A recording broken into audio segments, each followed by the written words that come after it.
Aqui é o pastor Aloysio Cordeiro, muito obrigado por estarmos juntos mais uma vez. Antes de mais nada, dê o seu like aí no nosso vídeo, compartilha. Se você não é inscrito, se inscreve aí, ok? E vamos direto ao ponto!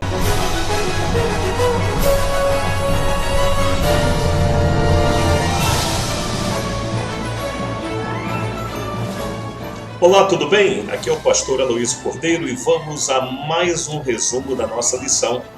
E hoje é a lição de número 7, data 14 de fevereiro de 2021. O tema é Cultuando a Deus com Liberdade e Reverência. Bem, o texto áureo se encontra no livro de João, capítulo 4, versículo 24, que diz assim: Deus é Espírito, e importa que os que o adoram, o adorem em espírito e em verdade. A verdade prática diz assim: a adoração em espírito diz respeito à posição espiritual do adorador. Isso quer dizer que o que vale diante de Deus é como adorar, não onde adorar. A leitura bíblica em classe está na carta de Paulo aos Coríntios, a primeira carta, a primeira epístola, capítulo 14, dos versos 26 ao 32, ok? E é uma lição importantíssima, bem, cultuando a Deus com liberdade e reverência. Nós temos que entender que o Novo Testamento não apresenta um manual de liturgia, nem estabelece regras de cultos. Bem, e o cristianismo também não tem o objetivo de padronizar o mundo nem destruir as culturas. A sua mensagem, porém, é universal. E o primeiro tópico fala sobre o culto pentecostal, liberdade e reverência. Duas palavras importantíssimas, liberdade e reverência. Bem, sobre a flexibilização cristã. A religião cristã, ela é flexível, como diz aqui na lição, quanto à forma de adoração, e permite várias liturgias, ou seja, liturgias, formas de celebração. Todos os ramos do cristianismo, incluídos os cristãos nominais, têm sua forma distinta de culto. Para nós lembrarmos aqui, quando fala dos ramos do cristianismo, nós também pensamos nos 3 ramos, que é o protestantismo, o catolicismo, a igreja ortodoxa, né? Enfim, são os ramos do cristianismo. E o culto? O termo culto é sinônimo de adoração. A palavra culto, ela é uma palavra que vem da tradução grega latreia, que significa serviço, adoração. Do verbo latreu, servir, prestar culto, adorar. Referência, Mateus capítulo 4, versículo 10. Sobre essa palavra de culto, um exemplo do uso desta palavra.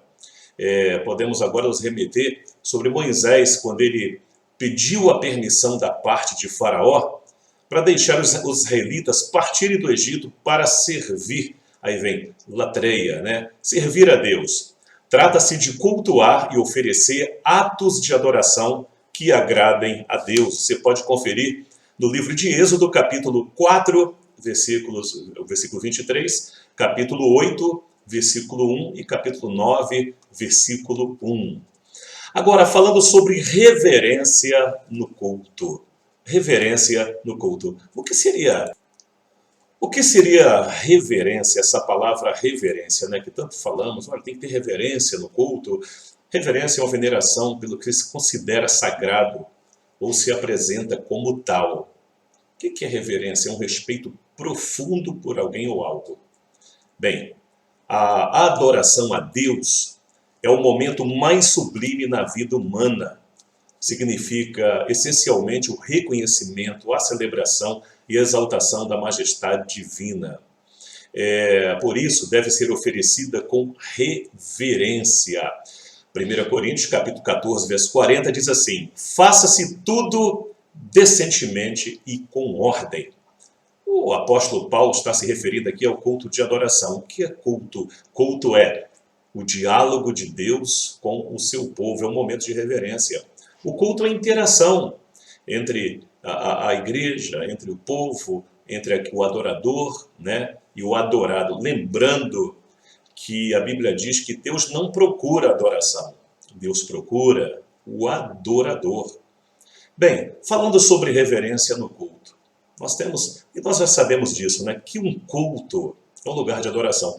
Culto não é lugar para negociações, culto não é lugar para fazer vendas, fazer negócios, o culto não é lugar para falar sobre, discutir sobre o time de futebol.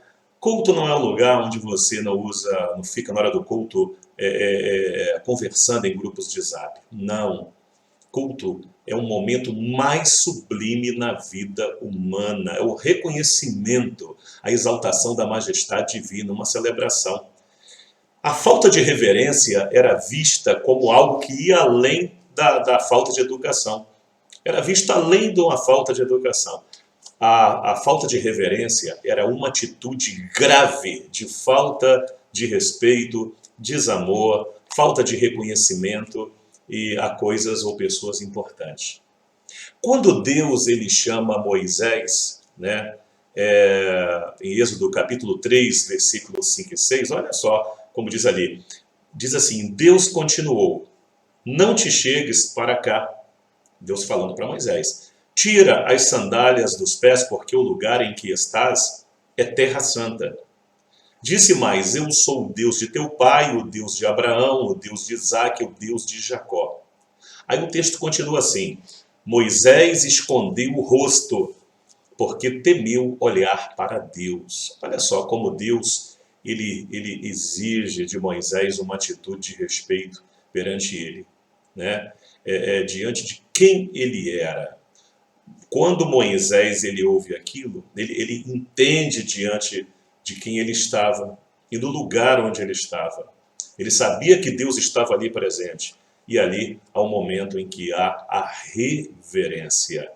Ele tem uma atitude de esconder o rosto, porque temeu olhar ao Senhor. Que coisa linda! Olha um exemplo de reverência, um dos exemplos de reverência aqui na Bíblia Sagrada.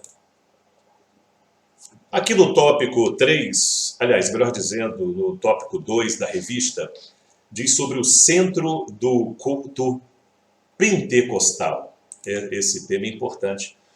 O centro da nossa adoração, né? Alguns opositores, diz aqui na revista, alguns opositores da obra pentecostal costumam nos acusar de em nossos cultos darmos ênfase ao Espírito Santo acima de Jesus. É uma maneira sutil de nos chamar de montanistas. Esse nome, essa expressão montanistas, né? Isso aí vem do segundo século. O montanismo foi uma das primeiras heresias e divisões na igreja cristã.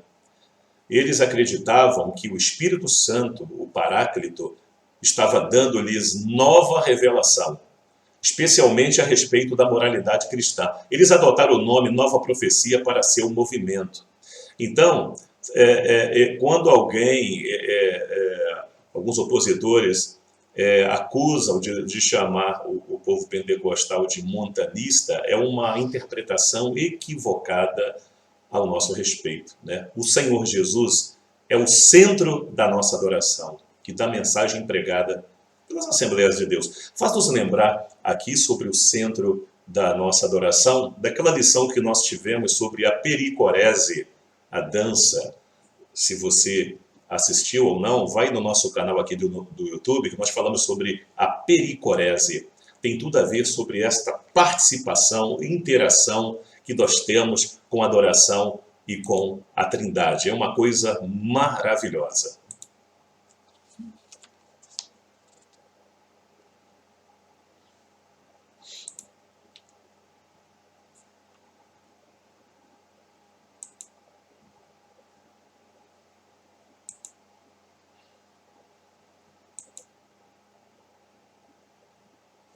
Como se expressa a liturgia em nossas igrejas?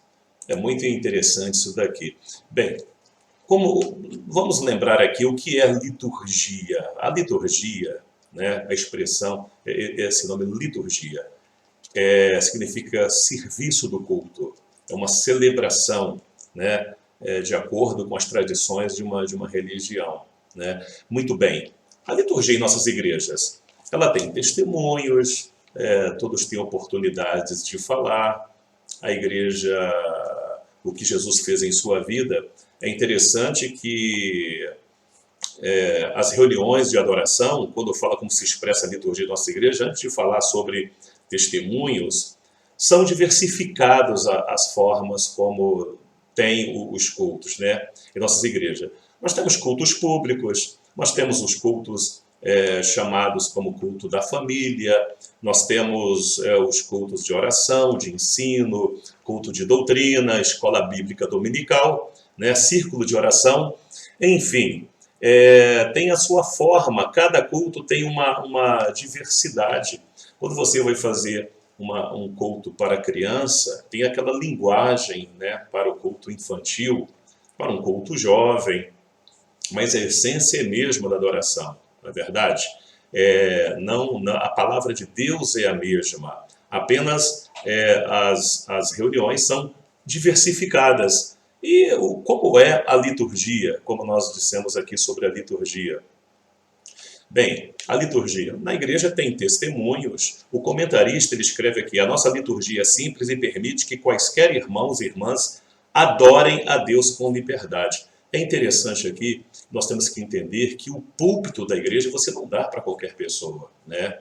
O culto. Aqui diz que nenhum deles é negado, mas o comentarista coloca aqui, ele escreve: a quaisquer irmãos e irmãs. Quando fala de irmãos e irmãs, subentende-se são pessoas que estão em comunhão com Deus, em comunhão com o corpo de Cristo, não é verdade? Todos têm oportunidade de falar à igreja o que Jesus fez na sua vida. Irmão, isso aqui é coisa de quem tem experiência com Deus, de quem tem a intimidade com Deus. Bem, e o comentarista diz aqui, olha, são os testemunhos sobre salvação, fala sobre cura, libertação e outras bênçãos. Então, o púlpito, quando ele diz aqui que não é negado, nenhum deles é negado, é claro, nós temos que saber quem é que vai subir no púlpito de uma igreja. Aqui são pessoas que estão em comunhão com Deus, que têm uma vida em santidade com Deus, que estão em comunhão com o corpo de Cristo. Amém? Todos eles estão em comunhão com Deus. Bem, quando nós falamos sobre culto pentecostal, né, nós falamos assim, tem um culto pentecostal. Essa palavra pentecostal, né, gente, não, é claro, é uma expressão que nós colocamos da forma de culto, né, onde tem as manifestações que o apóstolo Paulo, ele menciona aqui na carta de 1 Coríntios, capítulo 14. Culto pentecostal é algo que foi criado, né, uma forma de dizer, aquele culto avivado, aquele culto com a presença do Espírito Santo, aquele culto dinâmico, e lembrando que não somos espectadores de cultos. Tem gente que fala assim, vamos assistir a um culto? Na verdade, nós não vamos assistir a um culto, nós vamos cultuar, nós vamos ser participantes desse culto ao Senhor. Bem, o que precisamos saber é que o Novo Testamento não estabelece forma litúrgica de adoração, porque parece não ter sido essa a preocupação do Espírito Santo. Que os nossos cultos sejam dinâmicos e espontâneos, em nome de Jesus, com espontaneidade e reverência. Nós não somos espectadores dos cultos, como num teatro, cinema, antes participamos deles, com cânticos congregacionais, corais, conjuntos e grupos de louvores, dando glória a Deus e aleluia. E essa foi a conclusão aqui da nossa revista, da nossa lição deste domingo. Bem, que Deus abençoe você, muito obrigado, foi um pequeno resumo aqui dessa lição maravilhosa e que você tenha uma boa aula aí, cheia da presença de Deus, que tenhamos cultos cheios da presença de Deus e avivados. Olha só, vou pedir um favor a você, se você não se inscreveu no meu canal, se inscreve aí, se inscreve em nosso canal, ok? Ative o sininho aí para você receber alguma publicação nossa também. Você também dá o like aí, compartilha, tá ok? E até o nosso próximo encontro. Que Deus te abençoe. Tenha aí uma boa aula. Forte abraço, fique na paz.